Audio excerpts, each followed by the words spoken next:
Assalamualaikum warahmatullahi ta'ala wabarakatuh. Bismillahirrahmanirrahim. Alhamdulillahi rabbil alamin. Wassalatu wassalamu ala sayyidina wa habibina wa syafi'ina wa zukhrina wa maulana Muhammadin wa ala alihi wa ashabihi wa man tabi'a sunnatahu wa jama'ata min yaumina hadza ila yaumil ba'tsi wad din. Subhanaka la ilma lana illa ma 'allamtana innaka antal alimul hakim. Wala haula wala quwwata illa billahil aliyyil azim. Allahumma aftah 'alaina futuhal 'arifin bika bil hikmah waftah 'alaina min ladunka ilma kama fatahta 'ala sayyidina Muhammadin sallallahu alaihi wasallam bihaqqi Taha sayyidil kaunaini wa jaddil hasanaini abil batuli wal qasimi. Rabbana aftah bainana wa baina qaumina bil haqq wa anta khairul fatihin. Rabbi syrah li sadri wa yassir li amri wahlul 'uqdatam min lisani yafqahu qawli. Saddid lisani wahdi qalbi bihaqqi jaddina sayyidina Rasulillah sallallahu alaihi wa ala alihi wa sahbihi wa sallam. Rabbi yassir wa la tu'assir wa tammim bil khair ya karim, amma ba'du. Para sahabat penonton yang dikasihi, alhamdulillah, syukur kehadrat Allah Subhanahu wa taala.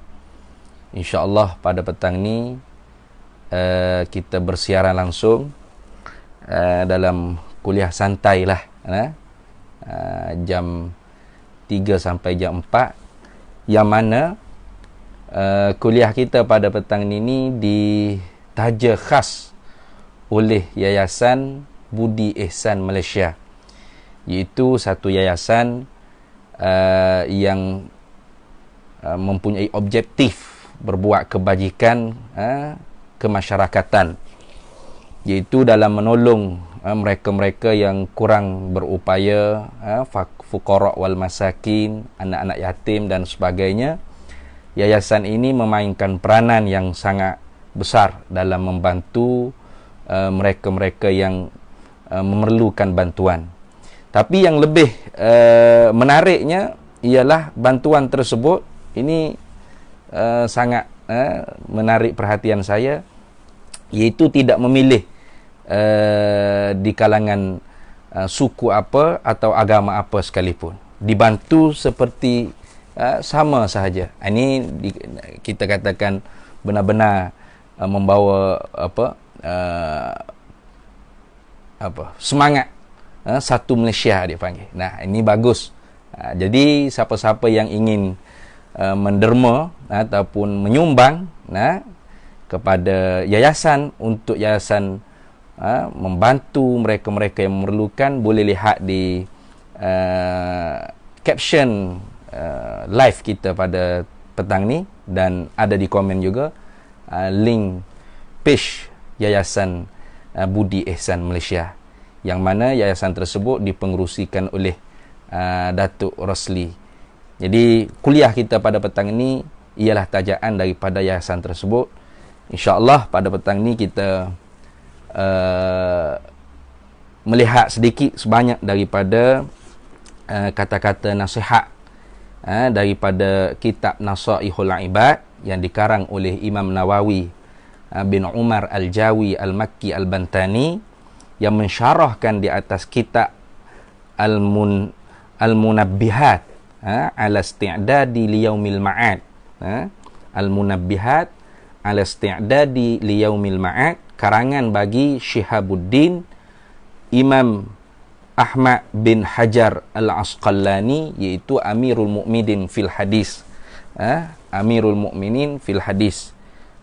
Digelarkan Ibnu Hajar Al-Asqalani ini Amirul Mukminin fil Hadis, dan beliau salah seorang daripada yang mensyarahkan Jami' Sahih Bukhari, yang diletak nama judulnya Fathul Bari. Letak silap ada kitab Fathul Bari. Syarah bagi Jami' Sahih Bukhari, iaitu yang dikarang oleh Amirul Mukminin fil Hadis, Imam Syihabuddin Ahmad bin Hajar Al-Asqalani. Jadi kitab ni kitab yang dikarang oleh Imam Ibn Hajar Al-Asqalani, kemudian disyarahkan oleh Syekh Nawawi Al-Bantani Al-Makki, yang diletak judul Nasaihul Ibad, syarah di atas Al-Munabbihati ala isti'dadi liyaumil ma'ad. InsyaAllah pada petang ni kita tengok sedikit daripada maqalah, daripada perkataan yang memberi, orang panggil apa, qaulan baligha, perkataan yang memberi sentapan di dalam jantung para pendengar, itu yang menyampaikan ke dalam lubuk hati kita, itu dikatakan qaulan baligha, perkataan yang menyampai ke dalam jiwa kita. Jadi perkataan yang menyampai ke dalam jiwa inilah dipanggil hikmah, kalimatul hikmah, satu perkataan hikmah, yata'allamu bihar rajulu, yang dipelajari akan dia oleh seseorang, khairun minad dunya wa ma fiha, itu lebih baik daripada dunia dan seisi-isinya. Kenapa? Kerana dengan perkataan tersebut boleh memberi apa dia panggil sentuhan di dalam jiwa kita dan menyebabkan kita mari berfikir, tafakkarus sa'ah khairun min ibadati alfi sanah, berfikir satu saat tentang urusan agama kita ini, itu lebih baik daripada kita beribadat sunat, kita beribadat sunat 1000 tahun tidak berhenti-henti. Baik. Alhamdulillah, di dalam kitab ni ada pelbagai perkataan-perkataan hikmah yang mana kalau kita baca satu persatu, itu benar-benar mendatangkan kesedaran dan penghayatan dalam diri kita. Jadi walaupun di bulan Ramadan ni kita rasa lapar, kita rasa dahaga, tetapi tetaplah tidak menjadi satu yang melemahkan semangat kita untuk menuntut ilmu, dan tidak menjadi satu kelemahan bagi kita untuk kita mendengar mutiara-mutiara hikmah yang diucapkan oleh aslafun as-salih. Baik. Kita tengok siapa yang ada kitab tu boleh buka. Kita boleh buka pada muka surat 9. Pada muka surat 9, Al-Babus Sulasaiyu. Bab 33 dia panggil. Disebut di sini wal maqalatus tsaniyatu. Qala al-musannifu rahimahullahu taala wal maqalatus tsaniyatu, dan bermula maqalah yang kedua daripada bab sulasi, daripada bab sulasi, daripada bab 33. An Abi Bakrin, daripada Sayyidina Abi Bakrin As-Siddiqi radhiyallahu anhu, mudah-mudahan meredalah oleh Allah Ta'ala daripada Abu Bakar As-Siddiq. Apa kata Abu Bakar As-Siddiq? Ini dia panggil maqalul qaul. Salasun la tudraku bisalasin, al-ghina bil muna, wasyababu bil khidabi, wassihhatu bil adwiyati. Ringkas saja. Boleh dihafal. Boleh dihafal ni. Para sahabat penonton, kalau diulang-ulang, insya-Allah boleh dihafal. An Abi Bakrin As-Siddiqi radhiyallahu ta'ala anhu, salasun la tudraku bisalasin, al-ghina bil muna, wasyababu bil khidabi, wassihhatu bil adwiyati. Maqalah yang kedua, maqalah yang kedua daripada bab 33, diriwayatkan daripada Abu Bakar As-Siddiq, an Abi Bakrin As-Siddiqi radhiyallahu anhu. Diriwayatkan daripada Abu Bakar As-Siddiq radhiyallahu taala anhu. Apa kata Sayyidina Abu Bakar As-Siddiq? Ini dia panggil maqalul qaul. Apa yang diucapkan oleh Abu Bakar As-Siddiq radhiyallahu taala anhu. Salasun la tudraku bisalasin, tiga perkara, salasun ay salasu khisalin, tiga perkara, la tudraku bisalasin ay la tutlabu bisalasati asya, yang tidak dapat dengan tiga perkara. Ada tiga perkara yang tidak didapatkan dengan tiga perkara. Ini perkara yang kita mari terfikir, apa benda tiga perkara tu tak didapat dengan tiga perkara? Suatu yang kita kata benda yang kita nak mesti dapat. Itu contoh. Tetapi kata Sayyidina Abu Bakar Siddiq, tidak. Ada tiga perkara yang tidak didapat dengan tiga perkara. Mana? Pertamanya, al-ghina bil muna. Kekayaan dengan angan-angan. Kekayaan dengan angan-angan. Bil muna, baca dengan bagaimana bil muna? Bidammil mimi, dengan didammahkan mim.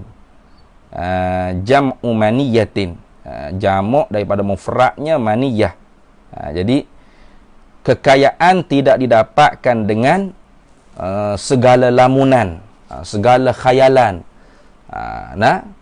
Duk berkhayal, nak tidur siang hari, bulan-bulan Ramadan ni sukalah tidur. Kenapa? Kerana naumus shaim ibadah. Tidur orang berpuasa tu ibadah. Maka dia tidur straight. Kalaupun dia tak tertidur pun, dia buat-buat tidur, kemudian mengelamun. Dia kata sedapnya jadi orang kaya. Ada kereta besar, ada harta banyak, ada rumah besar, apa yang dia nak di hujung jari dia saja. Tapi dalam keadaan dia tu mengelamun, berkhayal, maka tidak akan dapat kekayaan tersebut dengan mengelamun, dengan berkhayal, tidak dapat. Artinya seseorang yang nak kaya, mestilah dia berusaha untuk mendapatkan kekayaan yang dia ingin. Itu kita segi syarah dari segi hukum adat lah. Dari segi hukum adat, memanglah orang nak kaya kena berusaha, berusaha, berniaga, bekerja dan sebagainya. Itu secara hukum adat. Jangan kita kata hukum akal haruslah ustaz, kalau orang tu dia tak usaha pun dapat kekayaan. Macam Alibaba tu, dia tak usaha tapi dapat je kekayaan. Jangan kita kira dengan akal kita. Ni kita cakap ni dengan hukum adat. Hukum adatnya memang seseorang nak kejayaan, nak kekayaan, mestilah dia kena berusaha. Jadi kalau seseorang tu semata-mata berangan-angan nak kaya, tanpa didasari dengan usaha, maka tidak akan mencapai cita-citanya untuk dia mendapat kekayaan. Penting ke tuan-tuan? Para sahabat penonton kaya? Iya. Umat Islam mesti kaya.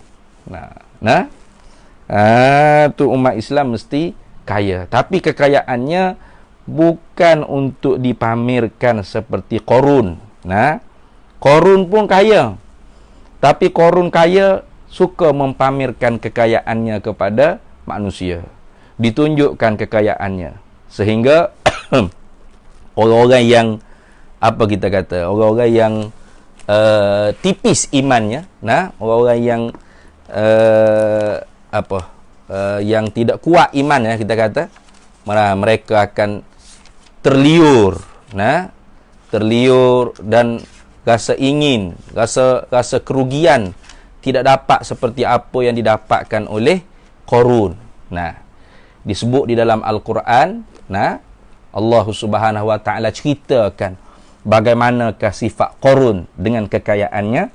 Fa kharaja ala qaumihi fi zinatihi qala alladhina yuriduna al-hayata ad-dunya ya laita lana mithla ma utiya Qarun innahu lazu hazzin azim.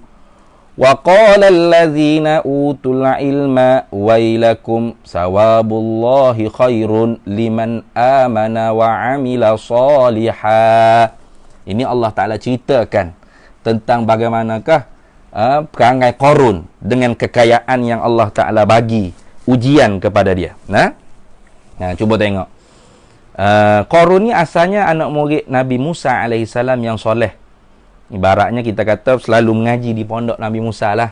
Duk mengaji di pondok Nabi Musa, duk menadah kitab di pondok Nabi Musa. Tiba-tiba dia pun minta dengan Nabi Musa AS, ya Nabi Allah Musa, doalah pada Allah, minta supaya aku ni kaya. Bila aku kaya, boleh aku menderma, bersedekah dan sebagainya. Maka Nabi Musa pun berdoa pada Allah. Akhirnya kaya sungguh Qarun. Daripada kaya biasa kepada lebih kaya, semakin kaya, sangat kaya. Setiap kali kekayaannya bertambah, semakin menjauh dia daripada Nabi Musa alaihissalam. Menjauh daripada mentaati perintah Allah Subhanahu wa taala. Ni, kekayaan seperti ni, kekayaan yang kita tidak mahu terjadi kepada diri-diri kita sebagai umat Islam, umat Nabi Muhammad sallallahu alaihi wasallam. Kekayaan yang merugikan, kekayaan yang merugikan kita umat Nabi Muhammad sallallahu alaihi wasallam. Mana kayanya seperti Qarun? Bagaimana seperti Qarun? Allah Taala ceritakan bagaimana perangai Qarun di dalam Al-Quran. Allah Taala kata, fa kharaja ala qaumihi fi zinatihi, maka keluarlah oleh Qarun di atas kaumnya, di atas kaumnya, fi zinatihi, pada perhiasannya, perhiasan kekayaannya maksudnya. Dia suka mempamer-pamerkan kekayaannya, menunjuk-nunjukkan kekayaannya. Ini bahaya ni. Sehingga kita umat Nabi Muhammad sallallahu alaihi wasallam pun ada kaya dia, jutawan dia, datuk dia, tetapi gemar mempamerkan kekayaan, menunjukkan rumah, menunjukkan kereta dan sebagainya. Ini perangainya tidak saling tidak saling berbeza dengan dengan Qarun. Karena Qarun pun begitu sifatnya. Mana? Keluar kepada kaum, menunjuk-nunjukkan perhiasan. Fa kharaja ala qaumihi fi zinatihi, maka keluarlah Qarun di atas kaumnya, bangsanya, dalam menunjukkan perhiasan kekayaannya. Qala allazina yuriduna al-hayata dunya, lalu berkatalah oleh orang-orang yang menghendaki mereka itu akan kehidupan pada dunia, ya laitalana mislama utiya Qarunu innahu lazu hazzin azim. Ruginya kita, alangkah celakanya kita. Kita tidak dapat apa yang didapatkan, apa seumpama yang dianugerahkan kepada Qarun. Sesungguhnya Qarun ni dapat, orang panggil, habuan yang sangat besar, habuan yang sangat hebat. Itu katanya manusia-manusia yang hatinya juga penuh dengan dunia. Maka sebab itulah jangan kita apabila melihat kepada kekayaan seseorang, kemudian kita mula mengkagumi seseorang tu kerana kekayaan, itu satu perkara yang sangat mara bahaya pada agama kita. Man tawadda'a li ghaniyin li ghinahu faqad zahaba sulusa dinihi, atau kama qala Nabi sallallahu alaihi wasallam.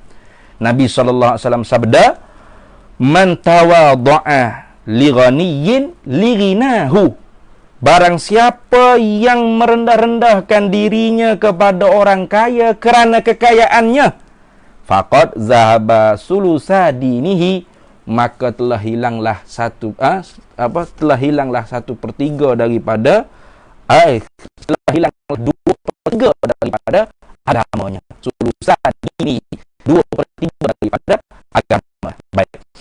Jadi kerana itu kita tak boleh orang mengkagumi seseorang dengan kerana kekayaannya. Tidak boleh seperti itu.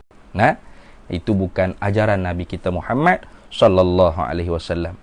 Wa qala allazi, kemudian Allah Taala menceritakan, wa qala allazina utul ilma, kemudian berkatalah, wa qala allazina utul ilma, dan telah berkatalah oleh orang-orang yang diberi mereka itu akan ilmu. Ini ilmu yakin, diberi pengetahuan yang sebenar, mengetahui hakikat yang sebenar.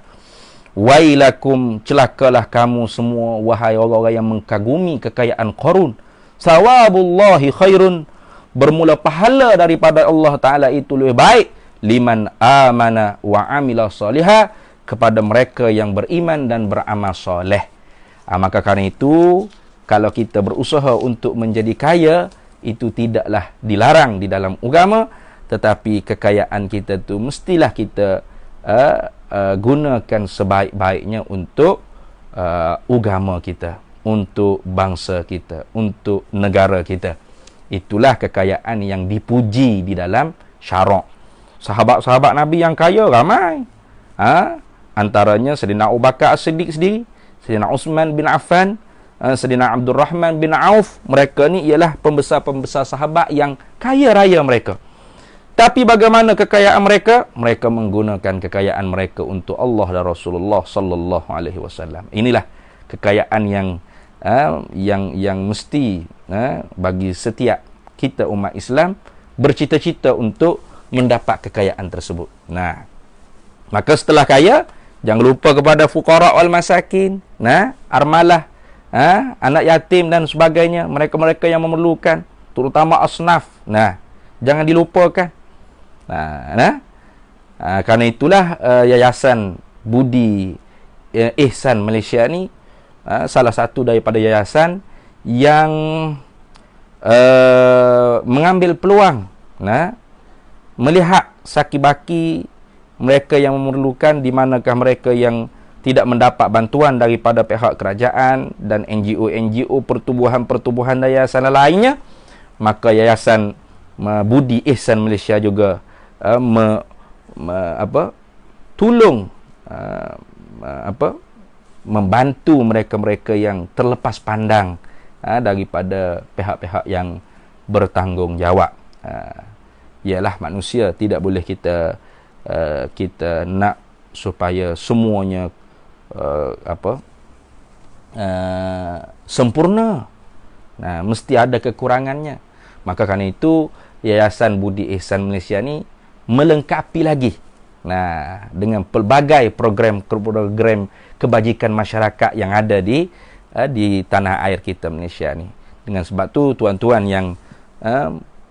yang kaya raya, yang menderma, tapi kaya raya menderma ni tak semestinya kaya. Cuma ketika kaya, jangan kita lupa, jangan kita alpa merasakan kekayaan tu milik kita mutlak. Tidak. Sebenarnya kekayaan tu sebagai rezeki mamluk, tempat Allah Ta'ala bagi milik sementara, secara majak saja, untuk diuji kita. Itu. Maka sebab tu dalam hadis lainnya Nabi SAW sabda, "Irtanim khamsan qabla khamsin." Irtanim, arti irtanim ni rebut peluang. Rebut peluang keemasan. If'al, perbuat olehmu 5 perkara sebelum 5. Kerana rebut peluang berbuat 5 perkara sebelum 5. Mana? Syababaka qabla haramik. Muda engkau sebelum tua engkau.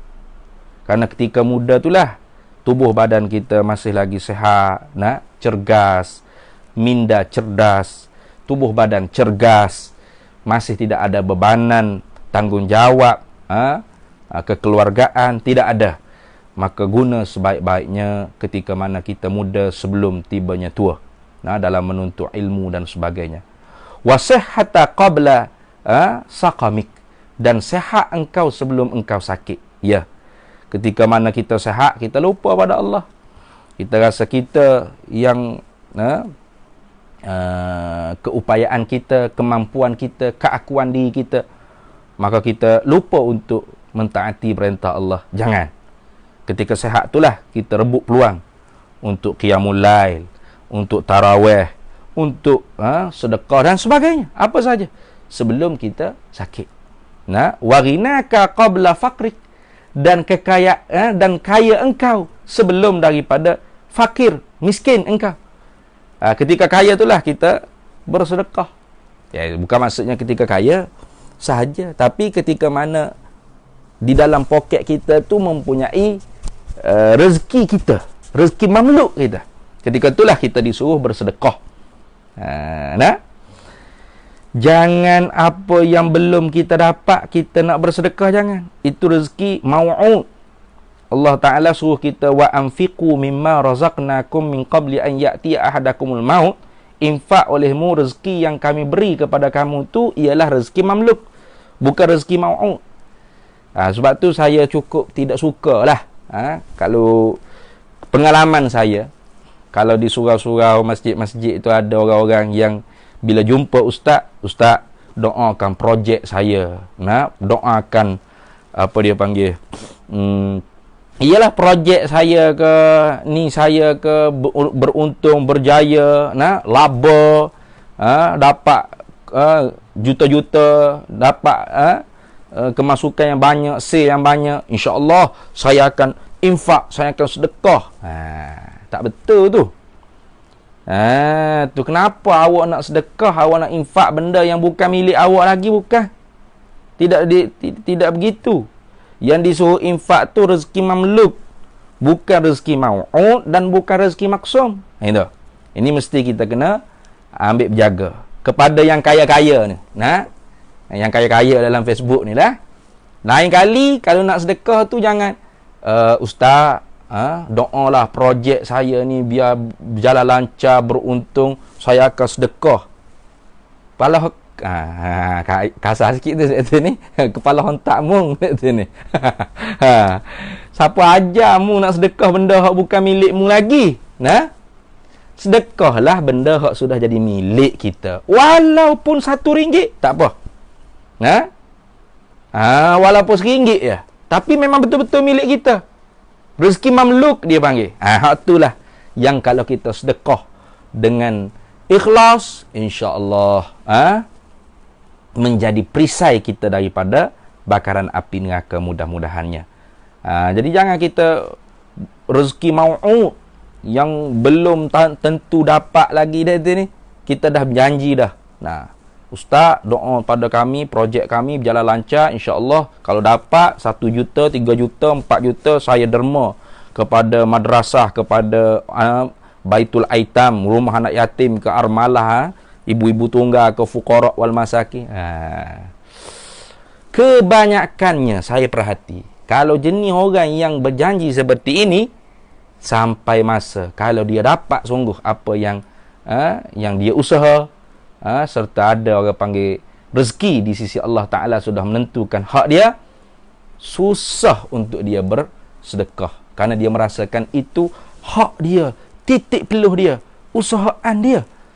Untuk apa dia nak bagi kepada orang lain? Tu kamu nak harta banyak, kamu usaha sendirilah. Itu bahaya tu. Itu bahaya. Kebanyakannya saya jumpa seperti itu. Ramai di kalangan orang-orang kaya ni, apabila dia sudah dapat apa yang dia nak, maka dia lupa segala janji-janjinya. Artinya janji dicapati. Maka sebab itulah yang kaya atau yang miskin boleh bersedekah sama sahaja keikhlasannya di sisi Allah Ta'ala, walau nilaiannya berbeza. Memanglah orang kaya boleh bersedekah banyak, orang miskin nak sedekah banyak macam mana? Dia sendiri pun kais pagi makan pagi, kais petang makan petang, kais malam tak terkais-kais. Tetapi apa yang dia dapat, walaupun sebiji tamar, dia bersedekah. Walaupun seteguk air dia memberi, maka dengan ikhlas boleh menjadi junnah, perisai daripada bakaran api neraka. Itu. Jadi dalam Islam, yang kaya atau yang miskin, sama sahaja nilaian keikhlasannya bersedekah di sisi Allah Subhanahu Wa Taala, walaupun mata benda yang disedekah tu berbeza. Ya, memang orang kaya tu boleh bersedekah banyak kerana dia kaya. Orang miskin boleh bersedekah sekadar apa yang dia mampu untuk dia bersedekah. Tapi keikhlasan tetap sama kalau dia berusaha untuk ikhlas. Ini yang penting. Maka sebab tu umat Islam ni bukan disuruh duduk dalam keadaan fakir, miskin, meminta-minta senantiasa. Yang sebenarnya kalau pembahagian agihan, apa dia panggil, duit zakat, benar-benar orang panggil telus, benar-benar, bukan kita nak tuduh jabatan agama tidak telus, tidak. Kalau benar-benar orang panggil agihannya mengikut cara yang betul, pasti kemiskinan tidak akan pasti kemiskinan boleh dibasmikan. Tapi kalau dibahagi berah sedikit, Milo sikit, macam kita NGO, pertubuhan yayasan, maka ketika tu memang susahlah nak membasmi kemiskinan. Tahun ni kita bagi, tahun depan pun kita bagi, tahun depan seumur hidup pun dia fakir, fuqara wal masakin. Cuba kalau kita bagi zakat tu benar-benar kepada satu orang yang fakir atau miskin, mencukupi untuk dia tu menjadikan modal untuk dia berniaga, untuk dia berladang dan sebagainya, sehingga apabila dia berusaha di atas perniagaan dia atau ladang, ternakan atau sebagainya apa saja, dia kemudiannya tidak lagi menjadi asnaf, dia pula yang menjadi orang kaya yang wajib menolong asnaf, wajib menolong mustahiqul lizakah. Cuba tengok. Ini satu benda yang perlu kita fikir-fikirkan. Kenapa orang miskin semakin bertambah, tidak berkurang. Duit zakat banyak. Dibahagi, tapi bahaginya cara orang panggil apa? Susahlah kita nak bercakap. Kalau kita tersalah bercakap kan, dimarahi pula, dikencam pula. Maksudnya bantuan zakat, orang miskin dipanggil berkumpul, kemudian diletakkan banner, saklar ke banner, pembahagian zakat daripada yang berhormat atau yang amat berhormat sekian-sekian manusia, untuk 500 orang asnaf, mustahiqul zakah ni, asnaf ni. Apa yang dibahaginya? Milo 1 tin, beras 1 guning, minyak masak, duit RM300. Jadi asnaf ni akan sentiasa asnaf sampai mampus. Sampai mati. Tu. Cuba kita fikirkan bagaimana kita nak mensifarkan asnaf. Kalau orang zakat berfikiran seperti ini, insya-Allah akan ada tindak lanjutnya. Cara bagaimana, kebijakannya, kepandaian menyusun pembahagian yang telus dan sebagainya. Contohnya pada tahun ni asnaf sebahagiannya tak dapat zakat. Kenapa kita nak tumpukan kepada asnaf ni saja, supaya mereka ni tidak lagi jadi asnaf, mereka pula yang mengeluarkan zakat, pada tahun depan asnaf tu pula yang mendapat. Itu contoh. Tu bagus tu. Majlis agama pusat zakat bagi kuih over besar, itu maksudnya seperti itulah. InsyaAllah kalau pusat zakat menolong seperti itu, mudah-mudahan asnaf-asnaf ni tidak lagi menjadi asnaf, dan mereka kemudiannya nanti akan mengeluarkan zakat dan menolong fakir miskin. Ni At-Rahman ni bagus ni.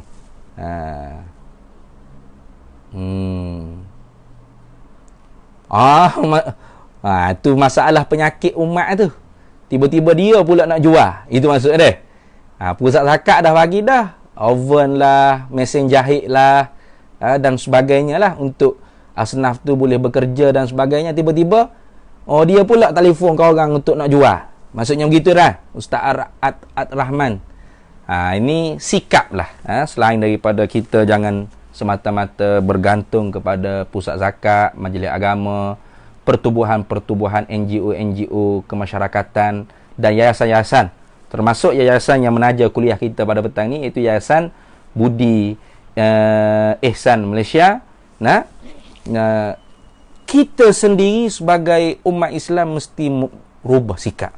Jangan menjadi pemalas. Jangan suka meminta-minta. ya, berfikirlah bahawasanya kita yang nak memberi, jangan kita yang nak meminta. Itu maksud. Berfikirlah seperti orang yang yadul ulya khairun min yadis sufla. Nah, tangan di atas lebih baik daripada tangan yang di bawah. Jadi kita kena ubah sikap. Itu masalah sikap kita. Bermalas-malasan. Nah, senantiasa nak kepada bantuan. Nah, cuba kita ambil pengajaran. Nah, orang bangsa lain daripada Bangladesh dan mana mereka tu meninggalkan kampung halaman, negeri, negara mereka, datang ke negara kita untuk bekerja, membanting tulang untuk mendapat harta, mendapat wang dan sebagainya. Nah, sedangkan kita warga negara sendiri, bermalas-malasan. Daripada orang kaya mempunyai tanah, dijualnya tanah, dijolinya harta wang sehingga jatuh miskin, kemudian jadi asnaf, kemudian mengharap bantuan kepada pusat zakat. Pusat zakat dah bagi dah oven, bagi dah mesin jahit, bagi dah orang panggil untuk alat-alat untuk dia bekerja, usaha untuk mendapat duit sendiri, dijualnya pula alat tu. Kemudian menagih lagi simpati. Ini perkara yang mesti juga kita ambil perhatian. Nak ambil perhatian. Baik. Nah, kita sambung lagi kitab kita ni. Baik. Tadi Sayyidina Abu Bakar kata apa? Salasun la tudraku bi salasin. 3 perkara tidak didapat dengan 3 perkara. Mana? Al-ghina bil munah. Kekayaan dengan angan-angan. Dengan berkhayalan, lamunan. Itu. Fala yahsulul ghina. Maka ni kata Imam Nawawi As-Sani. Fala yahsulul ghina bil amani. Maka tafri'nya tidak hasillah, tidak didapatlah akan kekayaan bil amani, dengan segala lamunan, khayalan. Tak akan dapat kekayaan kalau kita duduk berkhayal saja. Mesti kita kena usaha. Oi, malu saya Abah Asih. Abah Asih ada tak? Sihat ke Abah Asih tu? Orang lama Mesir tu Abah Asih tu. Cakap Arab masyi sungguh.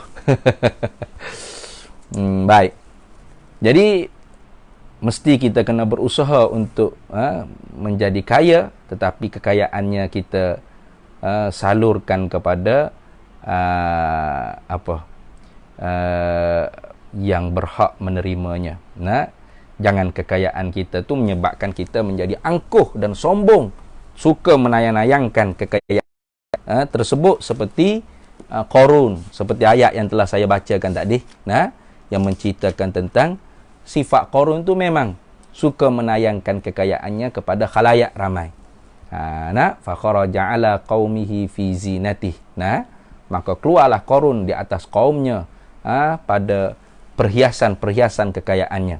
Jadi orang-orang kaya yang menunjukkan perhiasannya di dalam laman sosial itu tidak ubah seperti Qarun moden ataupun anak cucu cicit Qarun. Baik. Pun begitu, walaupun kita disuruh berusaha. Memang kita disuruh berusaha. Tapi ingat, fala yahsulul ghina bil amani. Maka tidak didapatkan kekayaan dengan segala angan-angan, segala lamunan, segala khayalan. Bal bahkan didapatkan kekayaan tu bil qismati minallahi ta'ala. Bahkan didapatkan kekayaan tu dengan pembahagian daripada Allah Ta'ala. Ini kembali kepada iman. Ini kembali kepada akidah, qada dan qadar. Mesti kita orang Islam beriman dengan qada dan qadar. Yang apa sahaja yang berlaku kepada kita manusia, itu semua ialah ketentuan Allah pada azali. Dan apa yang Allah Ta'ala tentu pada azali, itulah yang Allah Ta'ala perbuatkan pada masa sekarang ini. Jadi ini supaya orang yang berusaha untuk kaya, dia berbisnes, berniaga dan sebagainya, namun tidak didapat kekayaan tersebut. Ini ada juga nih, di kalangan kita yang fed up. Tak nak dah saya berniaga, tak nak dah saya bekerja, tak nak dah saya berbisnes. Kenapa? Bertani, menternak, berniaga, bekerja, tak kaya-kaya pun. La haula wala quwata illa billah. Di manakah rukun iman yang keenam di dalam hati kita, di dalam i'tiqad pegangan kita? Usahaan kita itu tidak memberi bekas. Usaha kita tu tidak memberi bekas. Kena ingat situ. Kita berusaha untuk kaya, kita berusaha untuk cerdik, usaha kita tu sedikit pun tidak memberi kesan, tidak memberi bekas. Melainkan bekas, kesan ialah perbuatan Allah. Apa yang Allah Ta'ala buat sekarang ini, itu semua yang ditentu oleh Allah Ta'ala azali lagi, sedia kala lagi. Artinya di sini pentingnya kita beriman dengan ketentuan Allah, qada dan qadar Allah. Namun kita berusaha bersungguh-sungguh, kita belajar untuk pandai, namun tetap tidak pandai, percayalah itulah yang telah ditetapkan oleh Allah. Namun begitu jangan berhenti untuk belajar, teruskan belajar sampai mati. Ini contoh. Begitu juga seorang berternak, seorang yang bertani, seorang yang berniaga, seorang bekerja, tak kaya-kaya dia kata. Jadi saya fed up, tak nak dah bekerja, tak nak dah bertani, tak nak dah berniaga, tak nak dah. Saya nak menganggur pula. Saya nak jadi asnaf, minta bantuan sama. Jangan begitu. Orang yang ada iman, dia akan percaya bahawasanya itulah kismatullah, kismatun minallah. Itulah pembahagian, ketetapan yang telah dibahagian, telah ditetapkan oleh Allah. Namun begitu, usahaan, pertanian, penternakan, perniagaan, pekerjaan tetap diteruskan sampai mati bekerja. Itu maksud. Itu yang perlu kita kena faham. Jangan kita tak kaya-kaya, tak nak dah aku bisnes, tak nak dah aku, jangan. Karena kita tak tahu apa yang Allah Ta'ala tentu. Mungkin hari ini tidak berjaya, nantinya berjaya. Mungkin nanti tak berjaya, mungkin anak kita yang berjaya. Sama saja tentang harta dan ilmu ni. Cuma bezanya harta dan ilmu ni, ilmu dia menjaga kita kalau kita beramal dengan dia. Sebaliknya harta tu kita kena menjaga dia. Kalau tidak, diambil orang. Kalau tak nak diambil orang, berdermalah, bersedekahlah. Antaranya platform yang boleh kita bersedekah dan menderma dan mengeluarkan zakat kepada Yayasan Budi Ihsan Malaysia. Ada linknya. Dan siapa-siapa yang menderma ataupun yang bersedekah ataupun yang menolak cukainya, nak lari cukai, boleh berbuat demikian kepada Yayasan Budi Ihsan. Kerana di sana ada orang panggil penolakan pengecualian cukai daripada LHDN. Dan nantinya akan disalurkan kepada asnaf, kepada fuqara wal masakin, anak yatim dan armalah dan sebagainya lah. Dan ini salah satu daripada perkara yang dipuji dalam agama, insya-Allah. Sedikit lagi tuan-tuan, para penonton yang dikasihi, kita akan berhenti pada jam 4 petang dan akan disambung kuliah yang lain pula. Boleh dilihat ada yang komen ni, ni Yayasan Budi Ihsan. Kuliah-kuliah ustaz yang ditaja oleh Yayasan Budi Ihsan ni boleh ditonton di page Yayasan Budi Ihsan, insya-Allah. Baik. Artinya fala yahsulul ghina bil amani bal bil qismati minallahi ta'ala. Maka tidak didapatkan kekayaan dengan lamunan, dengan khayalan, dengan angan-angan mak jenim, bahkan hakikat keimanannya mesti kita berpacak, berpegang. Kekayaan tu didapatkan bil qismati minallahi ta'ala, dengan pembahagian ketetapan yang telah ditetapkan oleh Allah Subhanahu wa ta'ala. Yang kedua, itu yang pertama, wasyababu bil khidabi. Wasyababu bil khidabi. Apa? Wasyababu bil khidabi. Yang keduanya, tidak didapatkan kemudaan, sifat kebeliaan. Muda itulah, nak muda. Bil khidabi, dengan mewarnakan rambut. Ini kata Sayyidina Abu Bakar As-Siddiq. Nah, muda tu tak dapat dengan mewarnakan rambut. Ghalib pada adatnya orang muda ni, orang tua ni dia ada uban. Maka nak bagi nampak muda, maka dia mewarnakan rambut, menghinai, kita kata, menghinaikan rambut. Maka kata Sayyidina Abu Bakar, salah satu daripada 3 yang tidak didapatkan dengan 3 perkara ialah muda dengan menghinaikan rambut. Dengan mewarnakan rambut. Mewarnalah rambutmu warna hitam ke, warna kuning ke, warna coklat ke. Kalau sudah tua, tetaplah tua, tidak akan kembali muda. Hatta kalau tukar nama muda pun tak akan jadi muda. Nah, Pak Muda,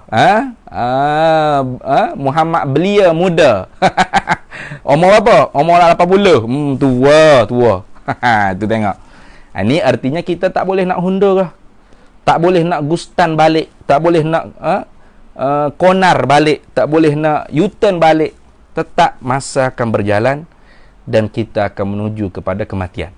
Maka sebab tu dalam hadis yang saya baca tadi, tak habis tadi. Irtanim khamsan qabla khamsin. Rebut peluang keemasan 5 sebelum 5. Syababaka qabla haramik. Muda engkau sebelum tua. Muda kita sebelum tua. Dan yang paling besar sekalinya, hayataka qabla mautik. Hidup engkau sebelum mati. Sebelum matinya engkau. Jadi itu yang paling akhir tu. Baik. Kata Imam Nawawi As-Sani, fala yahsulu syababu bi khidabi sya'ri bil hina'i wa nahwihi. Fala yahsulu, maka tidak hasilah, tidak didapatkan asyababu oleh kemudaan, kebeliaan. Tak didapat, tidak akan hasil sifat muda, sifat belia tu bi khidabi sya'ri, dengan sebab mewarnakan rambut. Mewarnakan rambut tu khidak, takluk pada kata khidak. Na'i wa nahwihi, dengan seumpama hinau, inai lah, dan dengan seumpama inai atau sebagainya lah, ikutlah. Artinya umur kita ni tidak mungkin kita dapat kembali balik. Bukan kepercayaan Doraemon boleh masuk dalam pintu masa, kembali pula kepada masa kecil dulu. Kalau boleh muda balik, semua orang nak jadi muda balik. Semua orang nak tak nak besar-besar. Kalau boleh nak baby semua. Senantiasa disayangi, senantiasa dikasihi, tidak banyak bebanan, tidak perlu cari rezeki sendiri, tak banyak tanggungjawab. Nak makan pun orang tua yang bagi. Suka. Boleh main sana, tak kena semayang, tak kena puasa. Siapa yang tak nak jadi muda? Tapi perkara yang mustahil pada adat. Mustahil pada adat. Jadi perkataan Sayyidina Abu Bakar As-Siddiq yang mengatakan wasyababu bil khidabi, kemudaan atau kebeliaan tidak didapatkan dengan mewarnakan rambut. Ini supaya kita menyedari bahawasanya usia kita inilah yang sekarang ni. Sebab tu ada tiga masa. Masa yang telah lalu tak mungkin kita dapat hundur balik, tak mungkin kita dapat kembali balik.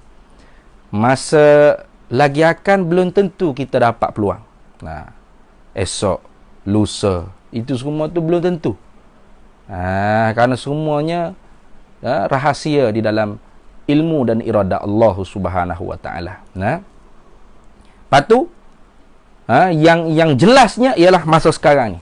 Saat kita bernafas sekarang ni. Inilah umur kita, inilah usia kita. Inilah masa kita yang patut kita rebut peluang.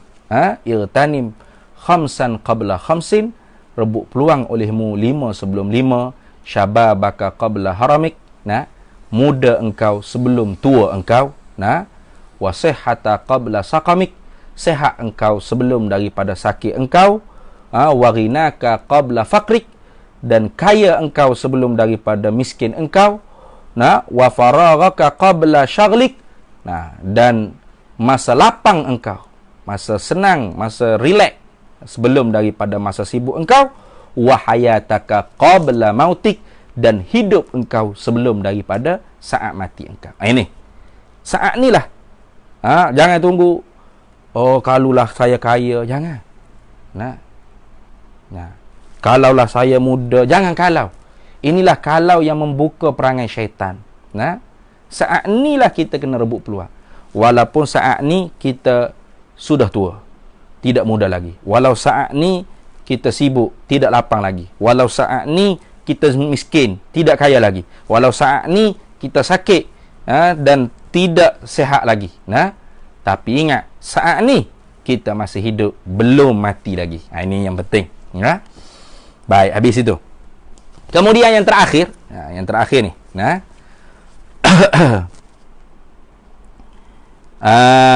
wasihatu bil adwiyati. Kalau bil audiyati tu salahlah kitab tu. Nah, bil audi tu salah kitab. La'alla sawaba, mudah-mudahan yang betulnya bil adwiyati. Bukan bil audiyati. Audi tu kereta Audi. Bukan Audi, adwiyati. Nah, yang ketiganya kata Sayyidina Abu Bakar As-Siddiq radhiyallahu taala anhu, salasun la tudraku bisalasin, 3 perkara yang tidak didapatkan dengan 3 perkara. Yang terakhir, yang ketiga, wasihatu, dan kesehatan, bil adwiyati, dengan berubat. Tak dapat kesehatan dengan berubat. Yang ini pada hakikat ni. Ini bercakap tentang hakikat. Tu tak didapatkan orang panggil kesehatan tu dengan berubat. Memang dia panggil, kita kata sakit gak, berubatlah baru sehat. Itu dia panggil tasamuh tu, bercakap begitu tu. Ya, sebenarnya kita berubat tu kita bukan orang panggil sehat, hanya melegakan penyakit. Yang mana penyakit sudah ada dah dalam badan kita. Itu sebenarnya begitu. Kita berubat tu sebagai ikhtiar saja, ikhtiar usaha. Dan ikhtiar usaha sekali-kali tidak memberi bekas. Ini kalau orang mengaji ilmu tauhid, pasti dia akan tahu. Dia makan Panadol, kalau dia makan ubat apa sekalipun, ubat Panadol tersebut tidak memberi kesan, tidak langsung memberi bekas kepada kesehatan dia. Lepas tu yang memberi sihat siapa? Ini disebut dalam kitab. Fala tahsulu sihhatu binafsil adwiyati, fala tahsulu sihhatu, maka tidak hasillah, tidak didapatlah oleh kesehatan, binafsil adwiyati, dengan diri berubat tu. Tak didapatkan kesehatan dengan diri berubat tu, tak dapat. Tu. Lepas tu siapa yang memberi sihat? Bahkan kesehatan tu bisyifa'illahi ta'ala, dengan kesembuhan daripada Allah Ta'ala.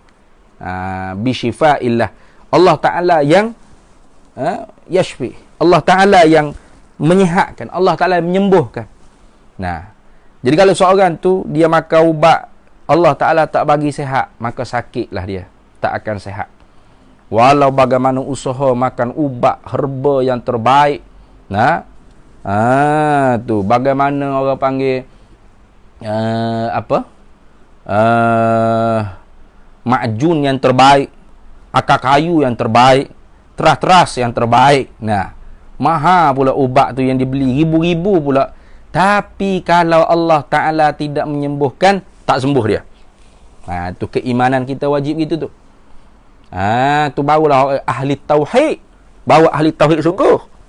Kalau kita makan Panadol yang menyehat, Panadol yang menyembuhkan. Oh, bagus ubat ni. Ubat ni betul-betul mujarab, menyembuhkan. Yang mencabutkan penyakit ni ialah ubat. Itu bahaya tu. Syirik jali dia panggil. Syirkul akbar. Syirik besar tu. Bukan syirik kecil-kecil lah. Syirkul akbar. Syirik yang membawakan seorang tu mati kekal di dalam api neraka, wal'iyadzubillah min zalik. Itu. Ini pentingnya, betapa pentingnya ilmu akidah, ilmu tauhid. Jadi seseorang yang beriktiqad, seseorang yang berakidah, berpegang di dalam hati dia, ada selain Allah yang boleh memberi kesan, yang boleh menyembuhkan, boleh memberi sihat. Mana? Panadol. Tu ubat-ubat. Kolagen. Ikutlah. Menata apa pun, akar-akar kayu ke apa sebagainya. Akidah hanya berpegang, inilah yang menyehatkan. Inilah yang menyembuhkan penyakit. Maka, seseorang tersebut ialah orang yang jatuh di dalam lembah menyengutukan Allah, mensyirikkan Allah. Bukan syirik khafi ni. Bukan syirik riak, ujub, sum'ah, takabur. Bukan. Itu syirik khafi, syirik dalam tasawuf. Ini syirik jali. Syirik besar, syirik terang-terangan. Walaupun dia bersembahyang, dia berpuasa, dia berzakat, tetapi pegangannya mengiktikadkan bahawasanya Panadol yang memberi sihat, Panadol yang menyembuhkan penyakit. Maka dia kekal di dalam api neraka kerana dia sama sahaja dengan musyrikin, kafir-kafir musyrik. Ini bahaya. Maka sebab itulah awwalu wajibin 'alal insani ma'rifatun ilahu bi istisqani. Awal-awal yang wajib, yang fardu di atas manusia ialah mengenal Allah Ta'ala, mengenal Tuhan dengan yakin, dengan dalil dan sebagainya. Ini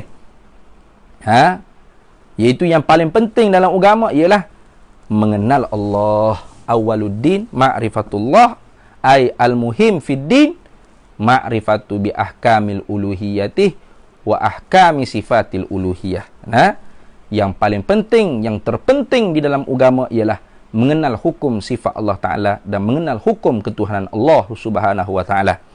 Iaitu seseorang yang mempelajari ilmu akidah Ahlus Sunnah wal Jamaah, ilmu tauhid, pasti dia akan faham, dia akan berpegang, dia akan mengiktikadkan hanya perbuatan Allah yang memberi bekas. Tu. Bukan Panadol yang menyehatkan, bukan Panadol yang menyembuhkan. Allah sahaja yang menyembuhkan. Di sisi sebab yang beradat, di sisi sababun adi dia panggil. Sebab adat, kita makan Panadol, Allah menjadikan sembuh, Allah menjadikan sihat. Itu akidah yang patut kita kena berpegang. Baik.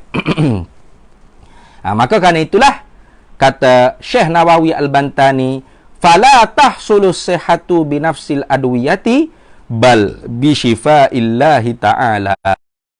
Maka tidak hasillah kesihatan dengan semata-mata berubat, semata-mata Panadol, semata-mata cek dengan doktor, tidak akan mendapat kesihatan, bal bahkan mendapat kesihatan, kesembuhan bi syifaillahi ta'ala, dengan kesembuhan daripada Allah Subhanahu wa Ta'ala. Allah yang memberi sihat, Allah yang memberi kesembuhan, barulah seseorang itu sembuh daripada penyakit dan sihat tubuh badan dia. Baik.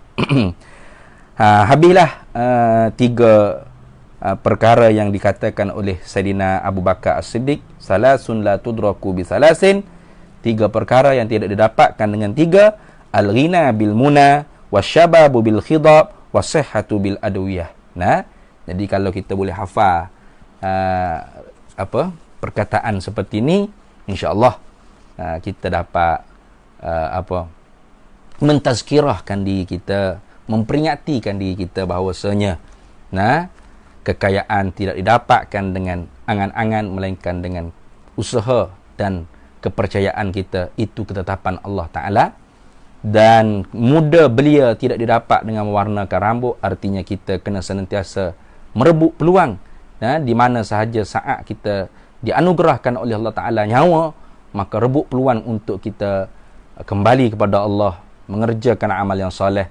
Dan yang ketiganya, kesihatan tidak didapat dengan berubat, yakni bal bisyifa'illahi ta'ala, bahkan kesembuhan, kesihatan didapat hanya semata-mata dengan kurniaan daripada Allah Subhanahu Wa Ta'ala. InsyaAllah kuliah yang ditaja oleh Yayasan Budi Ihsan ni akan bertemu lagi di siaran yang berikutnya. Ada jadual yang telah saya masukkan setiap jam 3, tapi tarikhnya ada berbeza.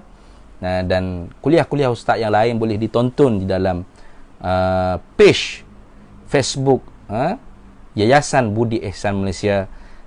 Terima kasih kepada Yayasan Budi Ihsan Malaysia di atas tajaan kuliah ini. Dan sekali lagi saya menyeru kepada para penonton untuk menyumbang, bersedekah, menginfak, berwakaf, ataupun apa sahaja, menolak cukai sekalipun kepada Yayasan Budi Ihsan Malaysia, kerana yayasan tersebut salah satu daripada yayasan yang membantu melengkapkan lagi bantuan-bantuan kepada fuqara wal masakin wal armalah dan sebagainya, asnaf-asnaf dan mereka yang memerlukan. Yang penting tidak dikira bangsa, suku apa, agama apa, yang penting mereka rakyat Malaysia, satu Malaysia. Maka Yayasan Budi Ihsan Malaysia membantu mereka semua, insya-Allah. Mudah-mudahan kita dapat bertemu di lain siaran dan kita guna kitab ni, Nasaihul Ibad, Syarah Nasaihul Ibad, boleh dibeli kalau siapa yang nak beli, untuk kita dapat bersiaran di lain waktu. Wal afu minkum, hadanallahu wa iyyakum, ihdinas siratal mustaqim, wallahul muwaffiq ila aqwamit thariq. Wassalamu